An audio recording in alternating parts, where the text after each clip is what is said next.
Welcome to my 5th Garage Chat, which is actually coming out on the 4th of July. So, happy 4th of July to all our American friends and anyone else who's feeling particularly independent at the moment. I'm bringing this episode from inside our Talbot Express AutoQuest motorhome camper van, depending on which camp you're in. I had hoped to do just an ordinary workshop, although these are slightly outside the workshop videos because of the size of what we call Rocky. But the weather hasn't been too kind to us, and which is quite ironic because this is supposed to be my summer project. But this is the way it's gone. You might remember there are a few videos that I've done of Rocky in the past. It's actually some of my first videos. One was reinstating the steel bumper behind the fiberglass molded one that it has, and the other was repairing the winder on one of the side windows.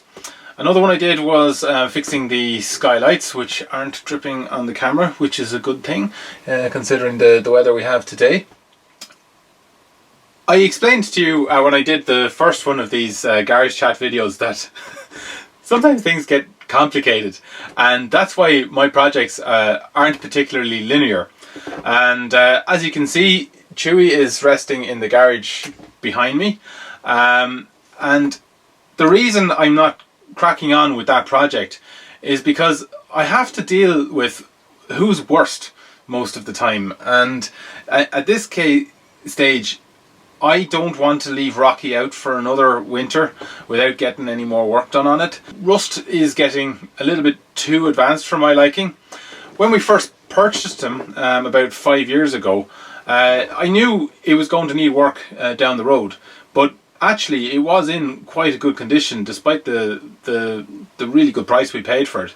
And I got a couple of good seasons out of it. But around the time that we moved house and I first got the garage, it actually helped us to move house. I had tried out the diesel engine in it, but that was just way too harsh sounding. And so I knew I wanted to reinstate the petrol, and also before the test that was due at that time, it was going to need some remedial work, and just with the house and other projects it wasn't possible. So poor old Rocky has been sitting around for about 3 years waiting to be restored. So if you remember there during the winter, I did do one more video, and that was I had taken the petrol engine because I discovered a couple of little things that were wrong with it when I was taking it out, which were probably some of the reasons why I'd gotten a bit fed up with it at the time. So one was that there was like a vacuum pipe was leaking, but also the thing that always made it feel much rougher than it deserved to be was the exhaust manifold at the back was leaking. And while it was in situ, I had tried, but there was just so little access with the shape of the floor, the way it comes down just behind the engine. So I did a video where I'd gotten Cork Engine Centre to skim the exhaust manifold, and that's fitted to the engine that's sitting on the floor just behind Chewy there. That's going to go in, but before it goes in, there's a good bit of work to do in and around the engine bay, deal with rust. It's quite bad if you're depending on what you're used to. For one of these it's actually quite good, but if you found this kind of rust in a car, I think you'd actually you'd get a bit of a shock. But as you can see, it's still got a good motorhome body on it, about the smallest kind of box one that you get, and that means it's really worth saving. And another positive is that it actually became 30 years old in the last couple of months.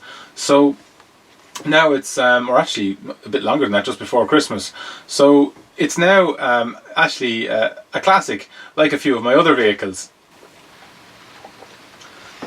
So I look forward over the next month or so to getting through the rust on the cab. I may even have to build a little bit of a booth to extending onto the garage so that I can do a respray. And I've got lots of nice new repair panels to fit because I want this to move along quickly. You could make up your own, but these should buy us a little bit of time. The inner arch ones that I looked for, you can hear the rain there now, ones that I looked at online were really a bit too expensive, and it wasn't as bad. It wasn't an area as big as they were replacing. So I'm going to try and soldier on with the inner wing repairs, but the outer ones I thought I would take the easy route and purchased a pair of quite good value panels from Germany. They'll be one of the first things that I'll do. There's one thing I have to do still hanging over from while I had it set up as a diesel. I have to remove the diesel tank, but that's a really good time then with the fuel tank removed to get stuck into the welding, because it's also a hell of a lot safer, and definitely to be recommended to have your fuel tank removed, particularly when you're doing extensive welding on a vehicle. So I hope you're interested and want to follow Rocky's progress back to the road over the next couple of months. One of my main achievements over the lockdown period was to get Eric back on the road, and during this period while I'm working on the camper, I'm going to use that car frequently on the road, just to familiarise myself, get really comfortable with the left-hand drive and the dynamics of a Cadet that size, because eventually I'm hoping to compete in that car and I need to be really familiar with it. Moby is resting for a while because he's quite close to the maximum allowance I have for his travel per year, saving a little bit in case we do another trip later on. You know, I'm actually enjoying making this little video today inside the camper because, you know, we're spending all our time at home at the moment, you know, apart from shopping trips, and it's really nice just to be in another relaxing space that's different from home. It's going to be really great to have the camper back on the road and to be able to take it to some nice places, but to be independent in terms of food and accommodation. This is a really good time for this project. I'd like to make a little shout out to my sponsors who have also put in great efforts over the last couple of months to keep their businesses going, and I'm happy to say that eFox Engineers, they've actually had their trade counter open for nearly a month now. You know, following all the HSE guidelines, all your tools and engineering needs can be met at the trade counter or on their website. And likewise, mixgarage.com is still a great place to get car parts and much more. They're stocking really relevant items to, you know, people who might be doing more gardening or starting to think about doing some more camping, or indeed just getting on with some good old-fashioned car maintenance at home. Thanks for watching. I'm really looking forward to making lots of new videos over the next couple of months. So don't forget to like, share and subscribe to either of our channels on Facebook or on YouTube. Cheers.